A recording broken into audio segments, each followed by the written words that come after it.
In this video, I cut and polish quite a few agates, and for the impatient amongst you, this is what we're going to end up with. This is like a little preview of once they're finished. Some of them, like that one before, I backlight because the light comes through them really nicely. This one here is backlit. So yeah, these were all after the whole process, just to give you a preview of what we're going to see at the end of this video. But this video will guide you through a quick rough guide on how to tumble polish agates. This one with the druzy pocket there. Druzy is the crystal pocket in the middle. Another one backlit. Very nice. This last one, I don't know why, but there's Aussie Ostrich from Hey Hey It's Saturday in there. Thanks for tuning into my YouTube channel. I make videos on all things rock related, from collecting to cutting and polishing, along with helpful hints. If you enjoy my videos, please consider subscribing, as well as liking, sharing and commenting to help me build my channel. Thank you. Hey, g'day. Today I'm going to be cutting up some agates. Firstly cutting them, and then shaping them, and then tumble polishing them. So most people, when they think of agates, they think of something like that, a rounded blob. And it may have lines and crystals and geode pockets in there. You never know till you cut it. So that's one of the ones I'm going to be cutting, but they don't all look like that. Some of them are like that. That's an agate. And you can tell because of the patterns on the end there. Hopefully that comes up. That looks interesting to me. The shapes in there. But I'll put aside a whole lot of interesting ones here. And I'll just quickly run through them. Again, this looks like a red rock, but you can tell at the end there, agate lines running there. So yes, some very interesting shapes.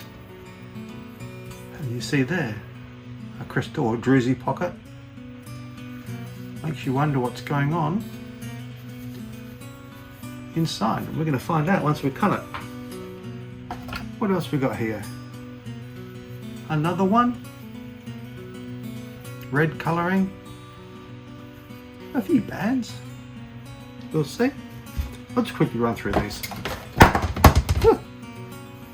This one here, again, looks pretty average, but there are hints of what might be nice inside. This one, this is part of an agate, so someone's broken it. You can see definite lines in there. Oh, this is a big ugly one. But really curious to see what happens inside. This is the good thing about cutting rocks. Agates. It's always a surprise. Usually a beautiful surprise. Sometimes it's pretty average, but for the most part, neat stuff inside. Again, odd shape, not your standard agate like this one. This one has bands, you can see there. Bit of a crystal-y section. And this one is like an old poached egg. I thought I saw something on there. I was wearing my glasses. There might be something on that edge that tells me it might be good. Now this, I think, is a piece of crazy lace agate. Again, cutting will tell. Another big ugly lump, most likely crazy lace again. Kind of looks like a meteorite. Ooh. Not an agate. This is a little section of an agate. Nice patterning. This one's been cut or fractured there. But I'll cut it the opposite way. Promising. Now this one just on the end there. Interesting stuff too. So yeah, I've got probably, what have I got here, about 40 agates maybe. I'm going to cut them up, see what they look like. I'll show you. Alright, time to cut some agates. This is my 9-inch rock saw that I picked up at our rock club silent auction for $50. Didn't include a blade though. I'll speed up all the monotonous bits, save you some time. So basically I just cut up all these agates into tumble-sized pieces, little bite-sized pieces. After a few hours on the saw, this is what I end up with. Lots of beautiful coloured agates, agate pieces, ready to be pre-shaped. Not many people pre-shape their rocks like I do before they go in the tumblers. I just find it saves a lot of time. It can save you absolutely months, especially with agates because it's such a hard rock. And this is what I mean by pre-shaping. So just use the same blade on the saw. Just run the edges of the cut agate against it just to get a nice shape, get rid of any daggy bits. And after I've done that, I'll chamfer the edges. Again, this can take absolutely months in a rock tumbler. If I can do it in 30 seconds on the rock saw, I'll settle for that any day. So yeah, there we are. That one's done. Only another 100 or so more to go. And this is what they look like after pre-shaping.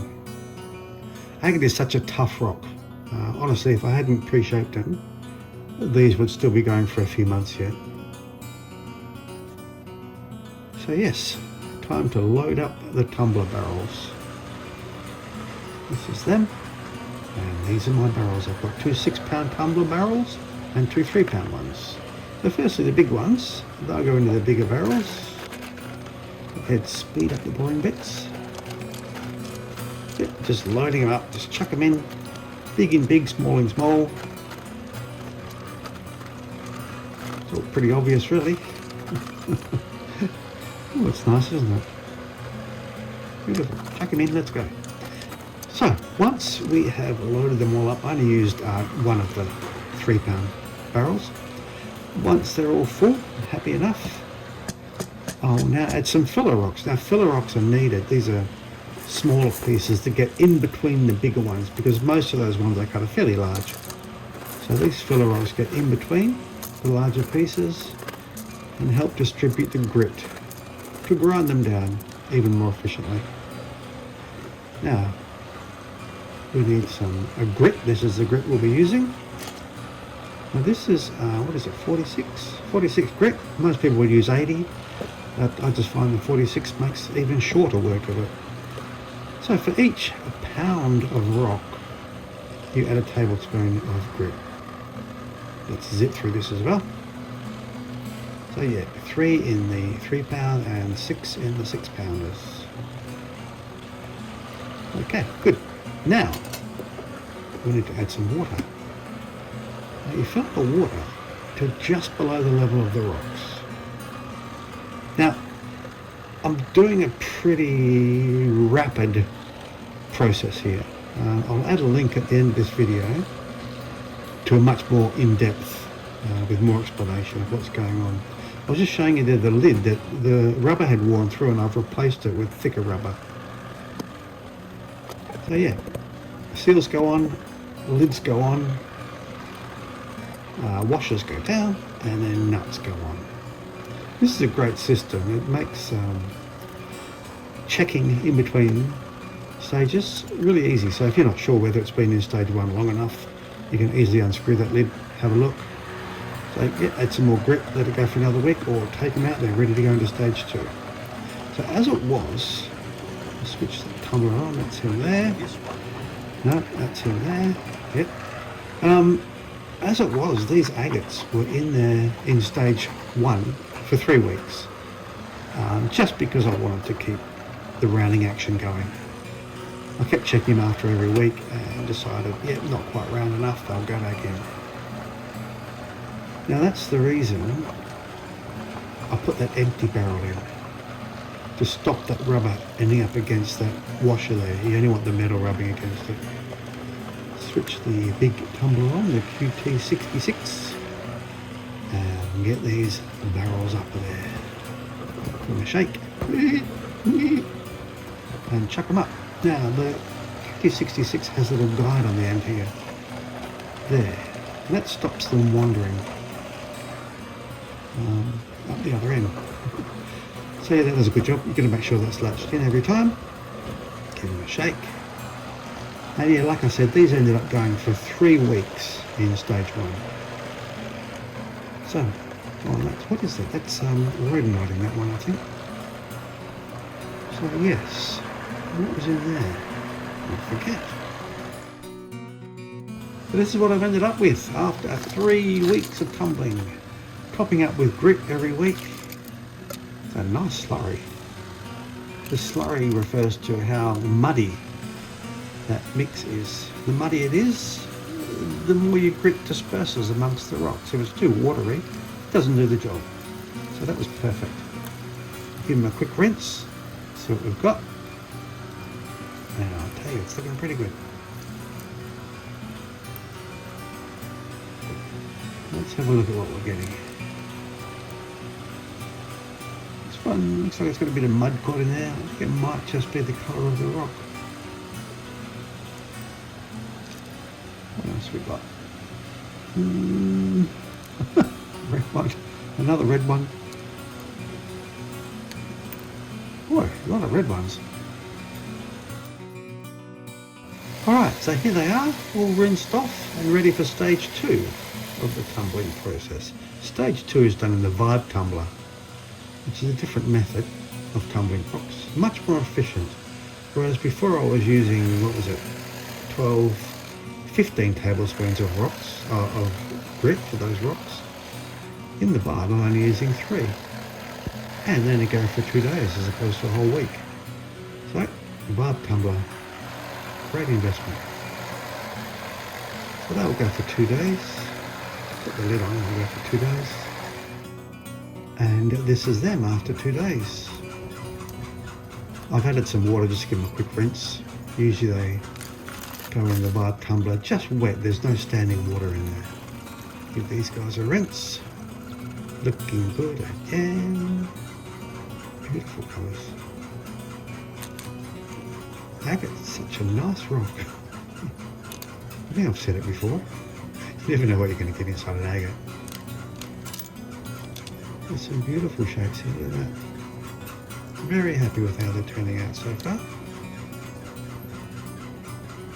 Yep, very good. So now they will now go into stage 3. Stage 3 again in the vibe tumbler. And again, we're using just 3 tablespoons of 600 grit this time. So we started off at 46, went to 220, we're now on 600. So it basically gets finer and finer with each stage. So there we are, 3 tablespoons. I look happy. Put the lid on. And now we'll go for 2 days. Tighten everything up. Come back in 2 days. And here we are 2 days later. Again, I've topped up the water to give them a quick rinse before emptying. Tip them out. You've already seen they're looking nice. I won't pick out any. But yeah, they're still looking good. Quick rinse. And then what I do after this is I rinse them under running water with a toothbrush. Give them a good scrub. Get rid of any grit. And now they are back in the vibe for stage 4, which is the final polish. This is what I'll be using, 1 micron aluminium oxide. Now, roughly 3 tablespoons. I find that less is more sometimes with the polish. So I'm only using 3/4 tablespoons. And again, go for 2 days, tip them out, and they're almost ready for the unveiling. There's a few more things that I do. Mainly because the water up here where we live in Yanship is very hard. It leaves a film on everything. If I was just to dry these off now, they wouldn't look that special. So what I do is I give them a rinse in something called borax. Pretty near the end of that, I'll just tip the whole lot in. So they rinse anywhere between a few hours and then overnight, depending on how lazy I'm feeling. So I think these went for a few hours from memory in borax. And this is what it looks like. So all that is basically excess polish that's come off the rocks. And here we go, my favourite part. What I do now is I use an ultrasonic cleaner. You can see there are bits of polish still stuck in the rocks. Any rocks that have little crevices or cracks in them will accumulate polish.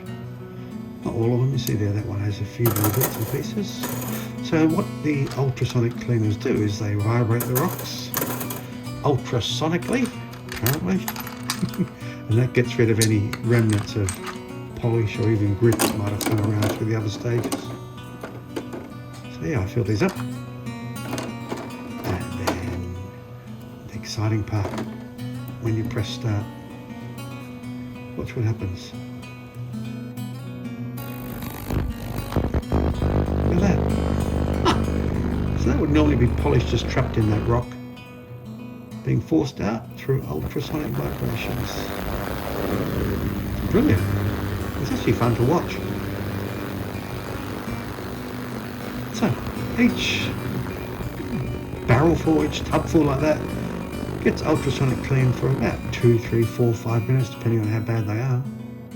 Then they get tipped out, and this is what we end up with. Agates always gloss really nicely. I guess it's just such a dense rock. You can't really go wrong with agates as far as getting a good gloss goes. And now, the slideshow. This tends to go a little bit long, only because I have trouble picking out which rocks I prefer, or which ones I think are best. I like most of them. So yeah, there's rocks that are front lit, like that one there, and then ones that had any sort of translucency are backlit, which is what these ones are. So yeah, this is front lit from the front. Beautiful gloss on these, and then these are backlit. So they alternate, front lit, backlit. And I will leave you to enjoy some music and look at these highly glossy, polished agates.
So there you go, a whole bunch of agates, cut, pre-shaped and polished.